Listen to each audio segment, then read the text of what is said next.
રામદેવજી 3 વર્ષના થયા. બાળપણથી જ તેમની બુદ્ધિ, સમજશક્તિ અને વાતને સિદ્ધ કરવાની કુશળતા જોઈ સૌ કોઈ અંજાઈ જતું. એક દિવસ રામદેવજીને ખોળામાં બેસાડી રાણી મીનળદેવી રાજમહેલના ઝરૂખામાં બેઠા હતા. એ સમયે દૂધ પાવા માટે ઝાડી લઈને એક દાસી આવી. એ જ ઘડીએ ઝરૂખાની નીચે એક ઘોડેસવાર પસાર થતો હતો. રામદેવજીએ એ દ્રશ્ય જોયું અને તરત જ ઘોડા પર બેસવાની હઠ લીધી. તેમણે કહ્યું, માં, મને ઘોડો આપશો તો જ હું દૂધ પીશ. બાળ રામદેવજીની હઠ સામે કોઈનું ચાલ્યું નહીં.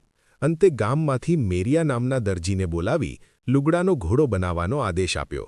રાણી મીનળદેવીએ લીલા રંગનું રેશમી કાપડ આપ્યો. દરજી તે કાપડ લઈને ગયો અને તાત્કાલિક એક સુંદર, રૂપાળો ઘોડો બનાવી લાવ્યો. ઘોડો જોઈ રામદેવજીએ આનંદથી દૂધ પીધું અને ઘોડે સવાર થયા. એ જ ક્ષણે ચમત્કાર થયો. લુગડાનો ઘોડો ત્યાંથી સલાંગ મારીને રામદેવજીને લઈને ઝરૂખામાંથી આકાશમાં ઉડી ગયો. આ દ્રશ્ય જોઈ રાણી મીનળદેવી ગભરાઈ ગયા. અજમલજીને ખબર મળતા તેઓ દોડી આવ્યા.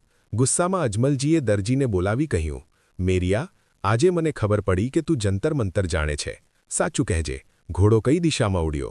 મેરિયાએ હાથ જોડીને કહ્યું, મહારાજ, ઘોડો ઉડતો જોયા બાદ હું પોતે પણ અચંબામાં પડી ગયો છું. અજમલજીએ ક્રોધમાં આદેશ આપ્યો કે આ દોષીને પકડી અંધારી કાળ કોટડીમાં પૂરી દો. મિત્ર, તમને અમારા વિડિયો પસંદ આવતો હોય તો વિડિયોને લાઇક કરી કમેન્ટમાં જય રામાપીર અવશ્ય લખજો અને અમને ફોલો કરવાનું ભૂલતા નહીં.